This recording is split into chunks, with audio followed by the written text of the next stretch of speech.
When you were a kid, you probably thought being an adult was all about staying up late and not doing your homework. Well, the truth is, adulthood's a lot harder than that, isn't it? Going to work, household responsibilities, paying the bills. And part of being an adult is having your finances in order. You've got to understand how money works, how to invest, how to secure your financial future. And I know sometimes it's easy to feel down on yourself when you're not as far with money as you'd like to be. It can be disheartening when you read about all those finance blogs and listening to podcasts about finance like this and feeling you're way behind and you're never going to reach the top of that money mountain, or at least you won't reach it until you're a home-owning, diversified, property portfolioed, successful entrepreneur. But that's all nonsense. We're all going to have different definitions of success. We're all going to have different ways of measuring how good we are with our money and appreciating how far we've come. So what you should really be looking at is seeing where you stand now and how you can improve. Because when you think about it, most Australians are living paycheck to paycheck. Well, there aren't even paychecks anymore, are there? But that's what they say when you get your money each month. Most Australians also have a level of bad debt. And when you realise that the majority of Australian families couldn't pay for an unexpected bill of $400 or more, you suddenly realise you're probably better off than you thought you were.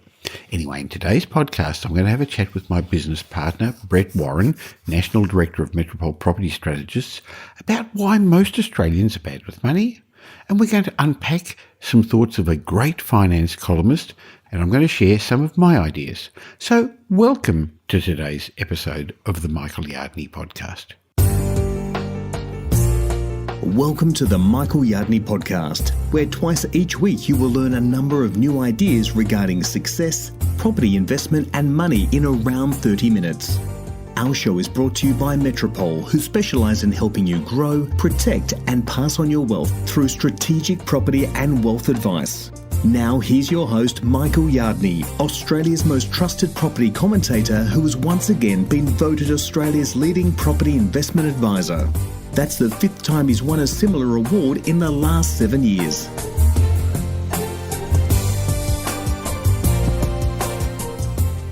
How good are you at money management? Want to get better? Hi, I'm Brett Warren, and after my chat with Michael Yardney today, you're going to have some great new ideas about money management.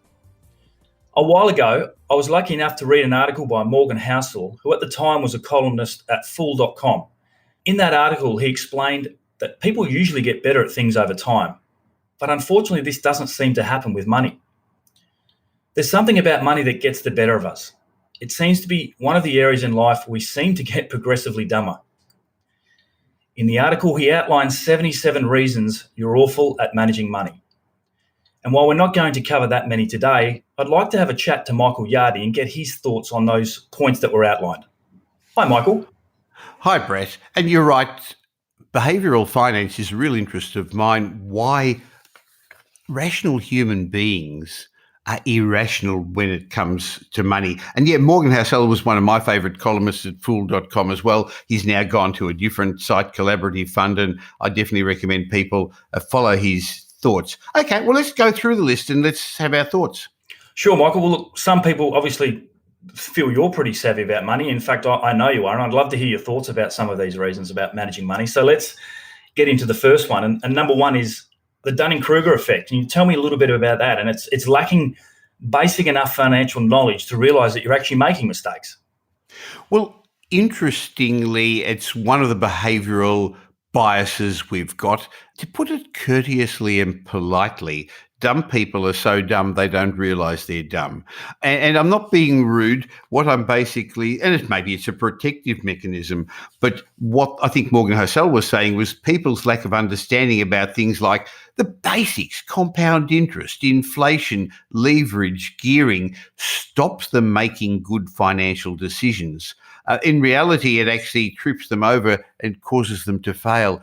Really interesting. Only last night, somebody left a comment on YouTube about debt. He was saying that what Andrew Wilson and I was saying about interest rates was wrong, and he was hoping that the property market would crash because it's the only hope he had. And I made some comment about debt isn't a problem. It's not being able to manage your debts that's a problem. And he just couldn't get it. He couldn't understand that debt used the right way would, for many people, help you develop financial independence because of leverage.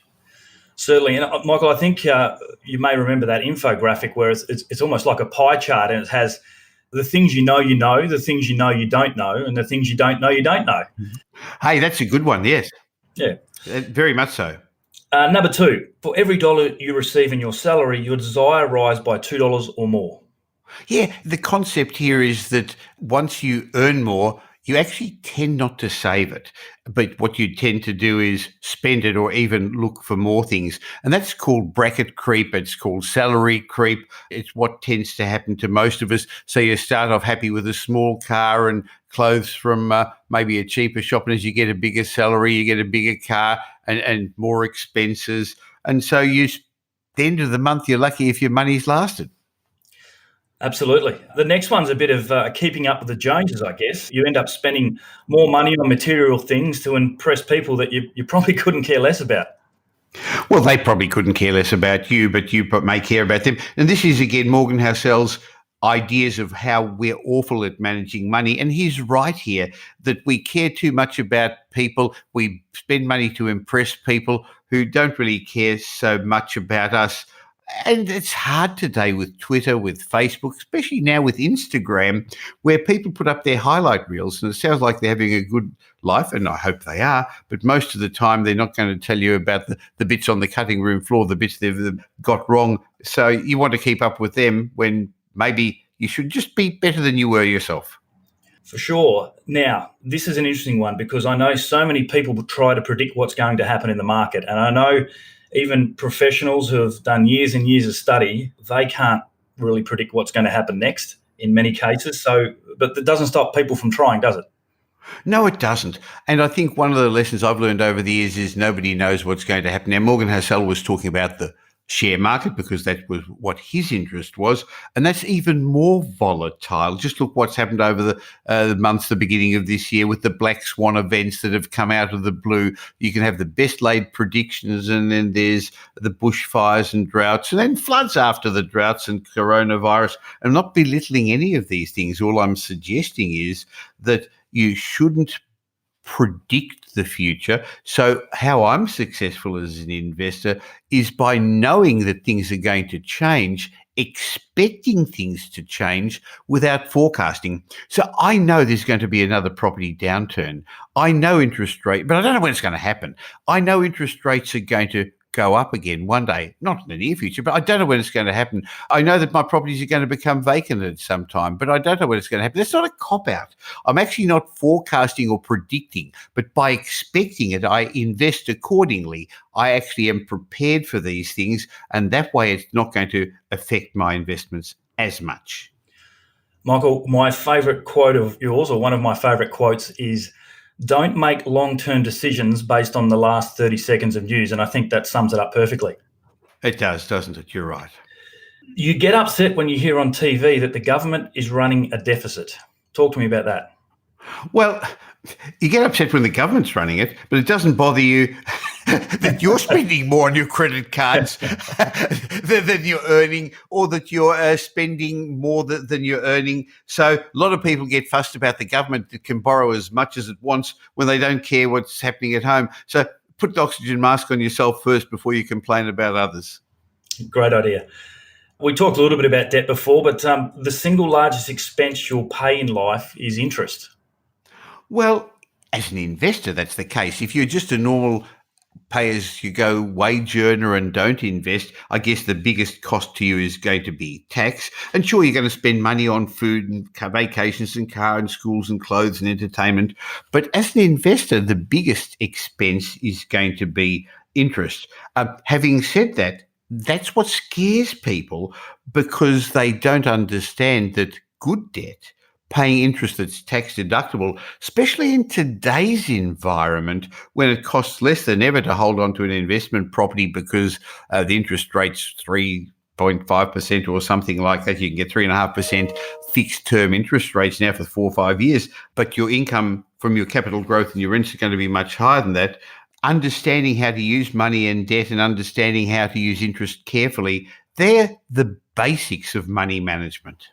Absolutely. The next one, you're thrilled that the credit card you're paying 22% interest on offers 1% cash back on purchases.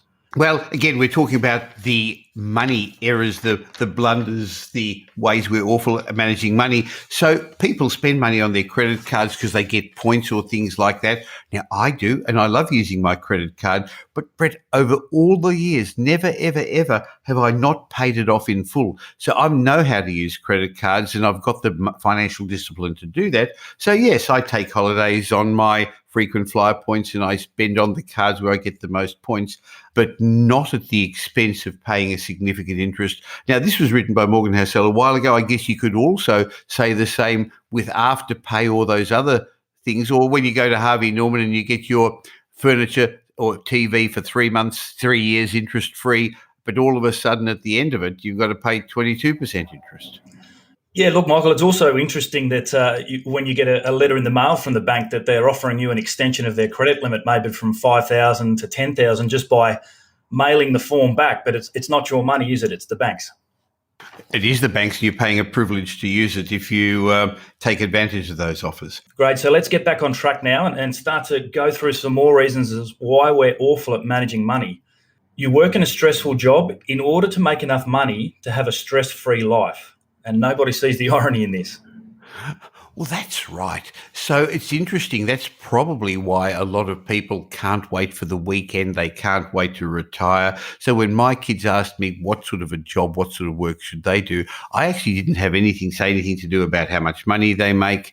What I suggested was they do something that they enjoy. I know you enjoy helping our clients at Metropolitan grow their wealth, look after themselves, build financial independence. I know that gives you a kick. Similarly, I enjoy what I'm doing. Otherwise, I wouldn't be doing it.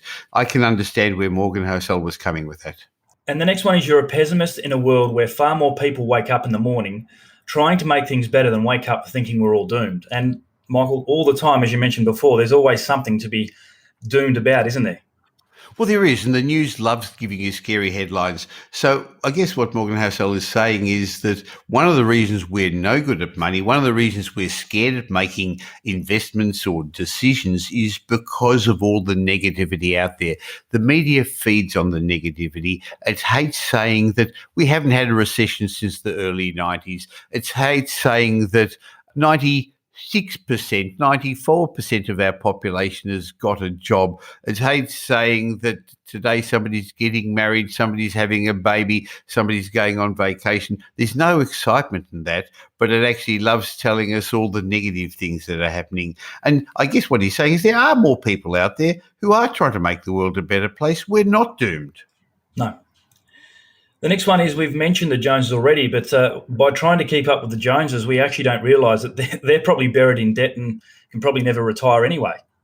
Yeah, I guess it's actually saying the same thing in a different way, isn't it? Because what we said a moment ago about Facebook and Instagram and all the good life that people have got, appearances are deceptive. And your level of wealth has nothing to do with your income or the size of your car or the sort of clothes you wear, because we've seen it as our job as property strategists at Metropol, people with very high incomes who spend just as much and really have nothing to show for it at the end. Yeah, that leads us into the next one, actually. You associate all of your financial successes with skill and all of your financial failures with bad luck. Well, Brett, I think one of the worst things that can happen to an investor is get it right first time. Because if they do, they actually think, hey, look how smart I am, how clever I am, when probably they've timed the market right by coincidence, by pure luck, or they bought in the right suburb. And to be honest, that's what happened with me when I first started investing way back in the 1970s, because there wasn't the research. I bought a property close to where I went to school, close to where we lived, close to where my mum went shopping, because that's the area and the patch I knew. It just happened to be a good investment. And it took a number of years of good success. And then all of a sudden, the market humbled me. I didn't know about downturns. I didn't know about difficulty getting finance. So be realistic of why you've been successful and accept the fact that if you got it wrong, it probably isn't bad luck. It's probably that you made some mistakes along the way. Sure. So I'm talking to Michael Yardney about some of the reasons why we're awful with money. The next one, Michael, is learning from our mistakes and rather admitting and learning. People tend to ignore them, bury them, and potentially sometimes blame others.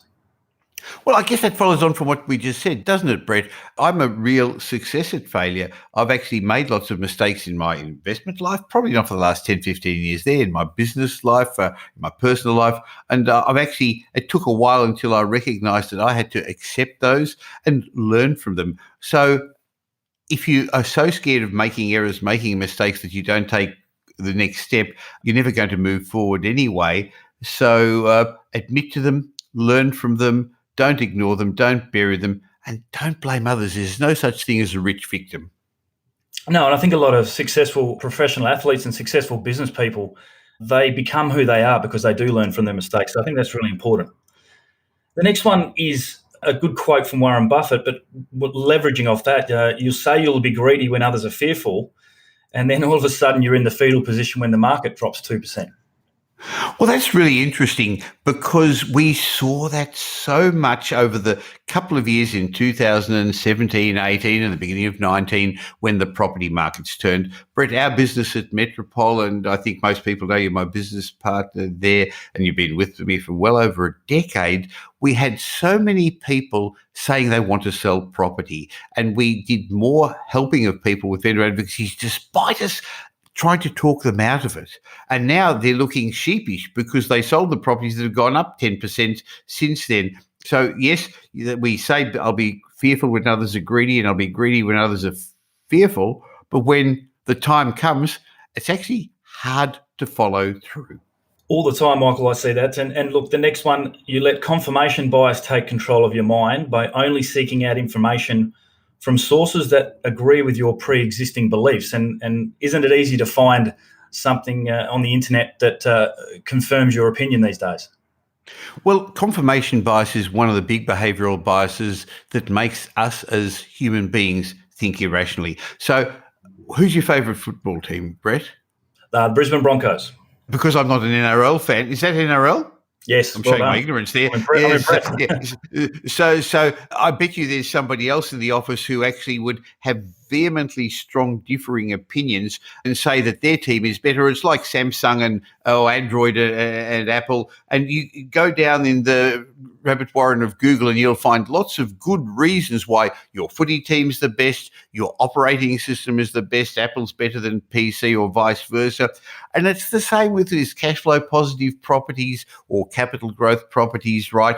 And if you believe that's the case, your reticular activating system is going to go out looking for stuff, and it's actually much easier to put new bits of the puzzle into the puzzle you've already got in your head rather than undo all that and come up with a whole new puzzle of pieces that gives you a different answer. Thank you, Michael.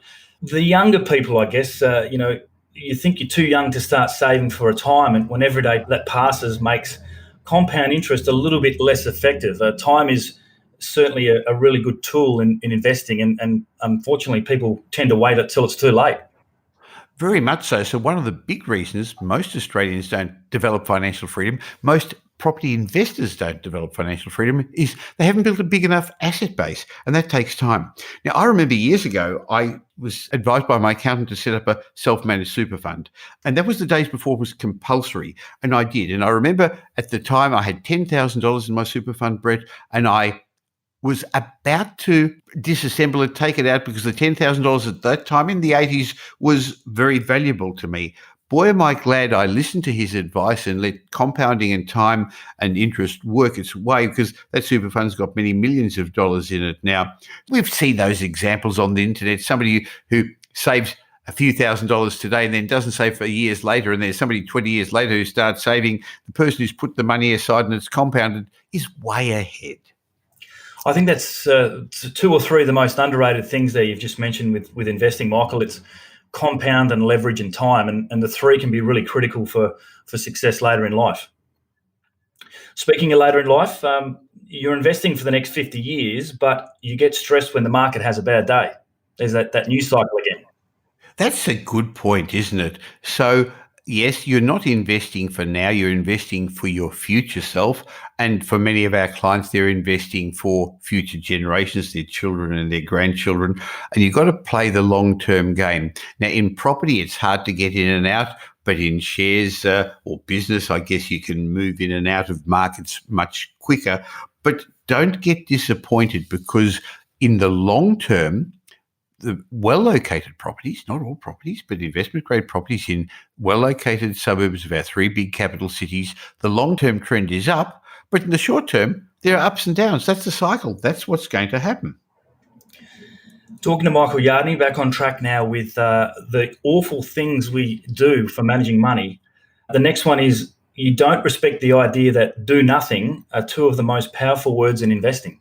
That's a good one too, Brett, isn't it? You can see why I love Morgan Housel also. The answer is, I have made more by actually saying no to perceived opportunities than saying yes. So I got sucked in my early days in investment schemes. I wanted to be involved in this and that. And I've since learned that not everything that glistens is gold, and don't take advantage of opportunities if it's not part of your plan. The trouble, Brett, is that most people don't have a plan. And that's why you and your team put a strategic property plan together. And if an opportunity comes up that is part of your plan, that points you in the right direction, it's going to get you a step closer to your goals, then you've got to consider it. But if you don't even know where you're heading, if you don't have a plan, if you don't have set written proper goals, then how do you know what to say yes to and what not to? It's like that shiny object syndrome, isn't it, Michael? If you're not there to stay on track, anything will capture your eye and take you off course. Very much so. We've mentioned this a bit before, but you feel especially smart after last year's market rally without realising that you had nothing to do with it. You can take all the credit sometimes, can't you? Yes, you can. So in boom times, you're excited that your properties have gone up, your superannuation fund, your shares have gone up, when really, don't get carried away by short-term ups and downs. If you've got good assets, what you should do is buy them, hold them, and then go away on holidays for a year, hibernate, and once a year come back to your property strategist and independently get somebody who's not as biased. I know that's what you and your team do. Sit with the clients and just see how it's going. And if the opportunity is right, you do something. And if not, you just go away and hibernate for another year. Don't get carried away with the rallies or the downturns. Great point. Michael, this is my personal favourite. I see this a fair bit. But you seek advice from a doctor to manage your health, an accountant to do your taxes, a lawyer to manage your legal problems, a plumber to fix your plumbing, a contractor to build your house, a trainer to help you exercise, a dentist to fix your teeth, and a pilot to fly when you travel. Then, with no experience, you go about investing willy-nilly all by yourself. Well, that's because everyone thinks they're a property expert. In Australia, there's 25 million property experts because we've lived in a house or rented a house, and there's all the information on the internet. I've just found it interesting that all the successful business people, entrepreneurs, investors I know actually pay for advice and have mentors around them and have consultants around them, and all the less successful people don't. And they think they've got advice because they go to somebody who doesn't charge them. But if people, the consultants you speak to, the property spruikers you speak to, don't charge you, you're not their client, you're the product. Also, the barbecue mafia, Michael, asking around at barbecues is another one. Oh, yes. Everyone's got an opinion. Next one, you think financial news is published because it has useful information you need to know. That's interesting, isn't it? When in reality, it's published only because the publisher knows you're going to read whatever they put there, and because you read it, they can advertise. So they're going to put things on the internet, in the newspapers, that are going to attract the most eyeballs, as opposed to what's most important or useful to you. Thanks, Michael. Look, we've gone through the majority of those. I've got a couple of extra bonuses here for one or two, if you wouldn't mind just giving me your thoughts on these. Sure. We've talked a little bit about time before, but it is so important. People forget that the single most valuable asset you can have an investor is time. And that's something a 20-year-old Warren Buffett couldn't dream about. I'm a generation older than you. I think it's one of the things I've learned over time, the importance of time, the value of time, not just in investing, but in all elements of your life. So, yeah, we've spent a lot of time talking about money and wealth and success in our chat today. But in fact, I know you've just had a great vacation with your kids and you've had a dream vacation to New York. And so therefore, use your time wisely, spend it wisely, because you can't get it back. And it's not all about money. But when you're talking about with investment, yes, time and compounding, as we've said 3 or 4 times already today, is the way to grow your wealth. Hugely critical. Okay, taking it to a little bit of a deeper level now. I'm not talking to you on this one, Michael. I'm talking to the audience. You nodded along to all of these points without realising I'm talking about you. So there has to be some kind of learning factor there, right? Yes, there is, because we are all irrational with money. We all drive around with one foot on the accelerator and one on the brake. So we've got some good habits and we've got some bad habits. We've got some rich habits. We've got some poor habits. Hey, that's a good name for a book, Brett. Maybe I should think of that one. And because all this is happening at a subconscious level, an unconscious level, these habits on autopilot, it's too hard to get out of these yourself. So I think the fact that we've discussed them is really good for our audience today, because that's going to give them an idea about, hey, maybe some of these relate to me. But I think also to go and sit with somebody independent. How often do you sit with somebody who thinks they've got a good property portfolio and you unpack it and they suddenly realize, hey, I'm nowhere near along the path to where I want to head? Yeah, probably almost every day. Yeah. So really understanding that we're not always rational, even though we think we are. We don't always make the best decisions investment-wise, even though we plan to, and it's too hard to pick yourself. I'd like to finish off with a little plug for you and your team, because the way to help get out of this rut is get the right people around you. So if you want to have a chat with Brett Warren or his team at Metropol in Sydney, Melbourne and Brisbane, where our offices are, but we see clients from all over Australia. If you want somebody to help you get the right money management systems in place so that you can develop your financial independence, there's 3 or 4 ways we can help you. We sometimes, I know, sit with them and they can't do anything, and we give them a $29 book. We give them a book for free. And sometimes that's all they need. Sometimes they need a plan, a strategy plan, to be able to know what's possible, what's realistic, or what they need to do to move to the next level. Others use our wealth advisory services. And for many of our clients, once they have a plan, they have a strategy, they have the right finance, they use our buyer's agency, our property management renovations division. Gee, there's a depth of experience in our business at Metropol. And if you want to find out more about it, why not get us on your side to help you? Go to metropol.com.au. And Brett, I know that despite you being a national director and involved in large elements of the business, you still see clients day to day, don't you? Absolutely, yeah. Look, it's one of my favourite parts, helping people to move forward and potentially spot some of the things we spoke about today, Michael, and overcome those hurdles. Great. And they don't have to be in Brisbane, even though you're there, because with the virtue of the electronic technology that we now use, you can still see them face to face in the comfort of their home or wherever. Makes life very easy, absolutely. Great. So thank you, Brett. I enjoyed that chat today, and I did like some of the points that Morgan Housel brought up. So, yes, we are awful managing our money. We don't get better at it unless we are aware of it. So, number 1, recognize it. That's what we try to help you do. Number 2, get rid of some of your bad habits. And number 3, replace them with some good money habits. Because of this, you've got the right money habits. Owning an investment property or 2 or 10 isn't going to get you there, because the money habits are going to make that house of cards fall over. Absolutely, Michael. Look, I really appreciate you taking the time today. There's some great points there, and I'm certain that our audience got a huge amount out of the session.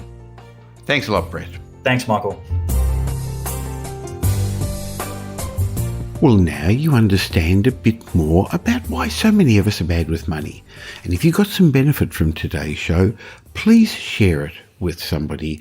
I'd like you to help me in my quest to make as many people as possible financially literate. I love getting the new subscribers, so please tell the world about it. Tell a friend, do it through social media.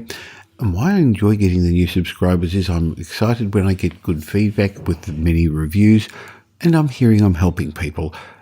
Kitty Lily left a review. Now, this was actually at the end of last year. I'm catching up with some of these, reading them out. She left a 5-star review saying, worth listening to. Easily digestible podcast to help you improve your financial fluency. Well, Kitty Lily, thanks for leaving that nice emoji as well. And if you email me, michael@metropol.com.au, I'd love to say thank you by gifting you one of my books. And that's what I'm going to do if I read out your podcast review. In the meantime, if you'd like to learn more about money, about finances, about success, about business, why not consider joining us at Wealth Retreat on the Gold Coast in November this year? It's normally held mid-year, but with coronavirus, we've had to put it off. But that's going to be a great time to get together with the best faculty I could put together at our high-end once-a-year seminar. It's more than a seminar. We live together for 5 days. You're going to have lots of time with a wide faculty of experts to help you plan the rest of your life. wealthretreat.com.au. Find out all about it. And I look forward to being back again with you real soon with this podcast. In the meantime, you can catch up with me on social media at Michael Yardney. Have a great week. Make it a great week. Thanks for listening to this episode of the Michael Yardney podcast, which was brought to you by Metropolitan, who help their clients grow, protect, and pass on their wealth through strategic property and wealth advice. If you like what you heard and don't already subscribe, you'll find us on iTunes or on your favourite Android app as the Michael Yardney podcast. Watch out for our next show, which comes to you twice a week, and you'll learn some new ideas about property investment, success, and money in around 30 minutes. To get more of Michael's thoughts, go across to www.propertyupdate.com.au and sign up for his daily morning briefing, and you'll hear from not only Michael but a group of leading property success and money experts. And just a reminder that the information you heard in this show today is general educational advice and not specific investment advice, as we don't know your personal circumstances. If you're looking for specific advice, why not ask the team at Metropol to help you?